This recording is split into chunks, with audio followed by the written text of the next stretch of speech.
The storm broke at dawn, leaving the coastline in a state of absolute stillness. Where the tide had retreated, it left behind a vast, desolate graveyard. Thousands of starfish were scattered across the wet grit, their bodies exposed to the rising heat of the sun. The sand, still saturated with salt water, clung to their skin as they lay motionless in the drying light. For miles, the shoreline stretched out, a continuous, jagged line of orange and brown against the pale sand. There was no movement here. The waves continued to pulse against the shore, but they lacked the strength to reach the stranded creatures. Each starfish remained fixed in place, trapped by the receding water. The air hung heavy with the scent of brine and damp earth. The sun climbed higher, intensifying the glare of the wet sand, turning the beach into a shimmering expanse of loss. The silence was absolute, broken only by the rhythmic, hollow collapse of the surf against the shore. The horizon remained a flat, unbroken line until a small, dark shape emerged from the haze.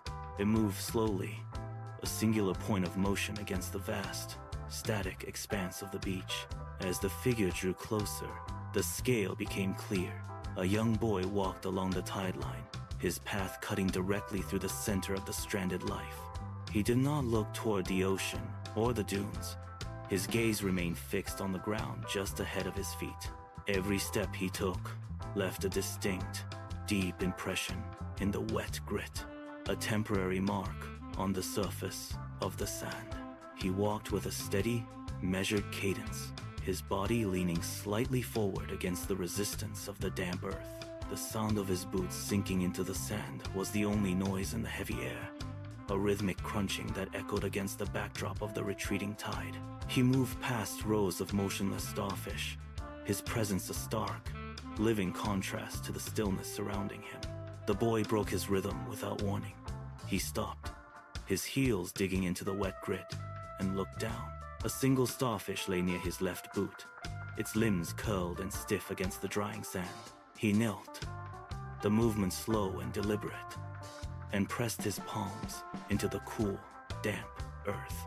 His fingers brushed the rough, pebbled surface of the creature. He lifted it carefully, feeling the slight weight of it against his skin. The boy stood, his back straightening as he turned toward the water. He held the starfish for a heartbeat, then flicked his wrist with a sharp, controlled motion. The creature arched through the air, a small, dark blur against the bright horizon, before it vanished into the white foam of the crashing surf. The splash was tiny, barely audible over the steady pulse of the tide. The boy watched the water swirl where it had landed, the bubbles dissipating into the sand.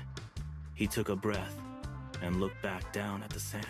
The boy turned back to the shoreline, his pace steadying into a mechanical, tireless cycle. He bent at the waist, fingers finding the grit, and lifted another starfish from the drying sand. His arm swung in a smooth, practiced arc, releasing the creature into the incoming tide. He did not watch the splash this time. He was already stepping forward, his eyes scanning the next few feet of beach.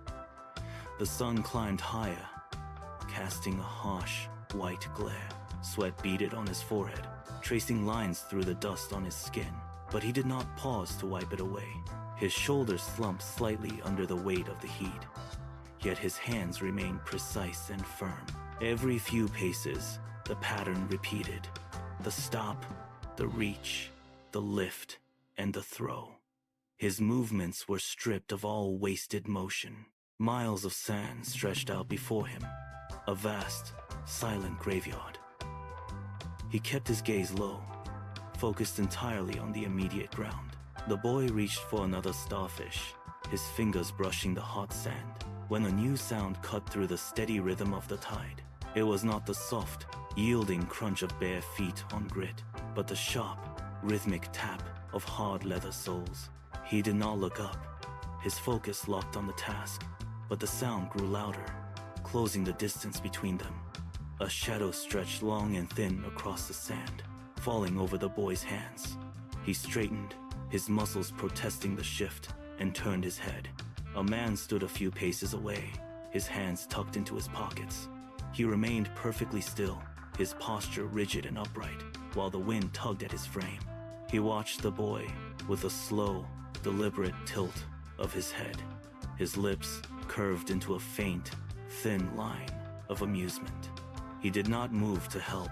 He did not look at the water. He simply stood, shaking his head, as if observing a curious, misplaced object. The man shifted his weight, the sand grinding beneath his heels, and his gaze swept over the vast, empty stretch of the shoreline. The air between them felt thick, charged with the weight of an unspoken judgment. The man stepped forward, the sand crunching sharply under his weight. He did not look at the starfish in the boy's hand. Instead, he swept his arm in a wide, mocking arc, encompassing the miles of shoreline that stretched into the haze of the horizon. "Look at this," the man said, his voice cutting through the steady roar of the surf. He gestured to the thousands of stranded creatures littering the sand, his eyes narrowing with a sharp, cold clarity. "There are thousands of them. They are everywhere." He took another step, closing the distance, and shook his head with a slow, deliberate rhythm. "You cannot possibly save them all. It is a drop of water in an ocean of waste." He laughed, a short, dry sound that lacked any warmth. "Do you really think your effort makes any difference at all?" He stood tall, his chin tilted slightly upward, waiting for the boy to acknowledge the futility of his labor. His gaze flicked from the boy's hands to the vast, uncaring expanse of the beach, his expression one of pity and amusement. The boy did not look up. He did not blink. The man's words hung in the air, cold and sharp. But the boy simply turned his back to the critique.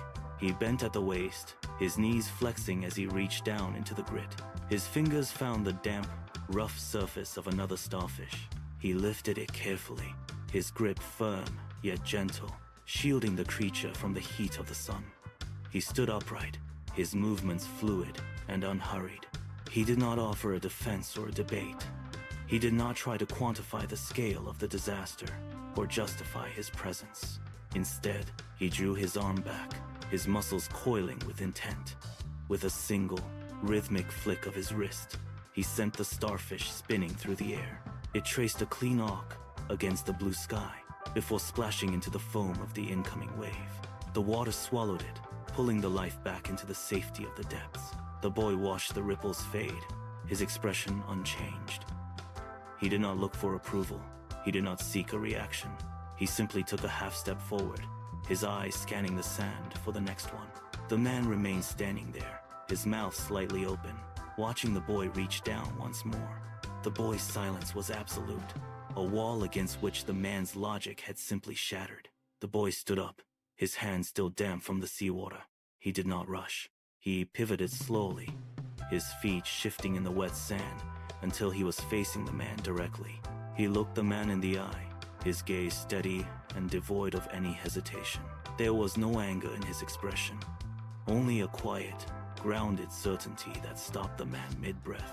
"It made a difference to that one," the boy said. His voice was soft, yet it carried across the beach. The man froze.